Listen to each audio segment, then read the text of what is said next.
بسم اللہ الرحمن الرحیم۔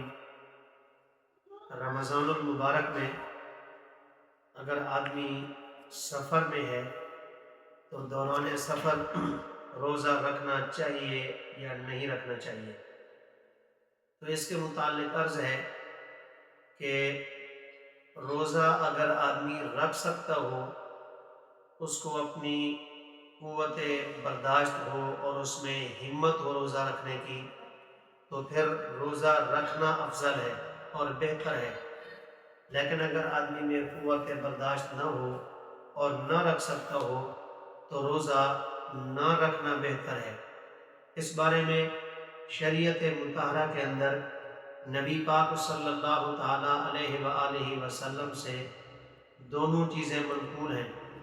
نبی کریم صلی اللہ علیہ وسلم نے سفر کے اندر روزہ رکھا بھی ہے اور روزہ نہیں بھی رکھا، بلکہ مسلم شریف کے اندر واقعہ موجود ہے اور حدیث پاک موجود ہے۔ نبی کریم صلی اللہ تعالیٰ علیہ وآلہ وسلم فتح مکہ کے سفر پہ تشریف فرما تھے اور سفر میں تھے۔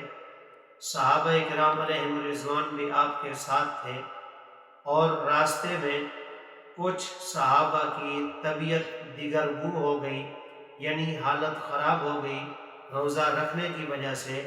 تو آپ نبی کریم صلی اللہ علیہ وسلم نے روزہ توڑ دیا اور روزہ افطار کر لیا۔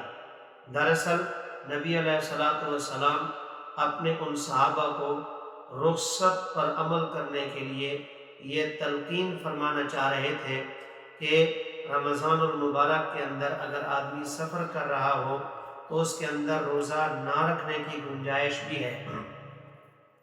چنانچہ حدیث پاک کے اندر آتا ہے، ام المؤمنین سیدہ عائشہ صدیقہ رضی اللہ تعالیٰ عنہ فرماتی ہے کہ حضرت حمزہ بن عمرو الاسلمی رضی اللہ تعالیٰ عنہ جو بہت روزے رکھتے تھے، انہوں نے نبی علیہ السلام سے پوچھا کہ میں روزہ رکھنے کی طاقت اور ہمت رکھتا ہوں، کیا میں سفر میں روزہ رکھ سکتا ہوں؟ تو آپ علیہ السلام نے فرمایا، چاہے تو رکھ لو، آپ کا دل نہ چاہے تو نہ رکھو، یعنی یہ تمہاری اپنی طبیعت پر ہے، سفر میں بہرحال اجازت ہے۔ اسی طریقے سے ابو سعید خدری رضی اللہ تعالیٰ عنہ فرماتے ہیں کہ ہم گروہ صحابہ یعنی صحابہ کرام علیہم الرضوان 16 رمضان المبارک کو نبی علیہ السلام کے ساتھ جہاد کے لیے نکلے۔ تو اس سفر میں رمضان کے مہینے میں ہم میں سے کچھ صحابہ کو روزہ تھا اور کچھ کو روزہ نہیں تھا۔ جن کو روزہ تھا انہوں نے روزہ نہ رکھنے والوں پر، اور جن کو روزہ نہیں تھا اور انہوں نے روزہ رکھنے والوں پر کسی قسم کا کوئی اعتراض نہیں کیا، اس لیے کہ سفر میں دونوں چیزوں کی اجازت ہے۔ اگر کوئی آدمی رخصت پر عمل کرنا چاہتا ہے تب بھی ٹھیک ہے، اگر کسی میں قوت ہے اور عزیمت پر عمل کرنا چاہتا ہے تب بھی ٹھیک ہے۔ وما علینا الا البلاغ المبین۔